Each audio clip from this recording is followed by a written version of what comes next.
Cette semaine, Philippe Camp, c'est le souviens-toi donc de cette semaine, c'est Leif Erikson qui est mis à l'honneur. Alors parlez-nous un petit peu de ce joueur que les plus jeunes ne connaissent peut-être pas.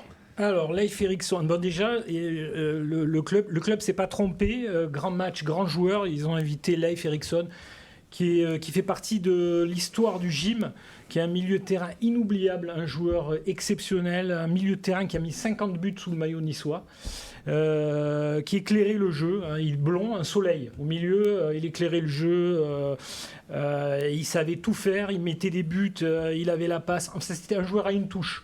Il a mis un peu de temps à s'adapter à Nice, mais quand il s'est adapté, voilà, ça roulait. Les joueurs qui ont joué avec lui sont dithyrambiques. Hugues Jouve, qui jouait à ses côtés au milieu du terrain, disent que c'est le meilleur milieu de terrain de l'histoire de Nice des années 70, parce qu'après il y a eu Guillou, qui était un autre client.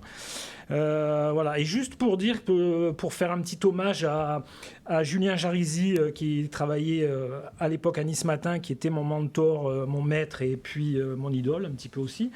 Et en fait, l'histoire de Leif Erikson à Nice, elle a commencé comme ça. C'est le Roger Leuillet, le président de l'OGC Nice, en 1970, a téléphoné à Julien Jarizi pendant la Coupe du Monde au Mexique en pleine nuit.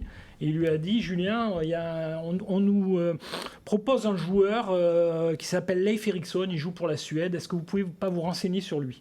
Julien, qui était une pointure, est allé au dernier match de poule qui était Suède-Uruguay. Il a vu le match, il a vu le joueur, il s'est dit déjà au niveau du joueur, il n'y a rien à dire, c'est un top joueur.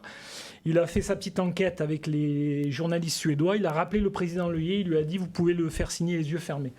Donc, hommage à Julien, qui après a pourtant taillé Leif en disant, quand il a commencé les 3 premiers mois, en disant: j'ai vu un joueur à la Coupe du Monde et je retrouve un joueur de DH. Ça, c'est les journalistes, donc des fois ils ont un petit peu la dent dure. Mais comme c'était ces deux hommes exceptionnels, ils ont su se réconcilier. Et donc Leif Erikson a marqué le gym.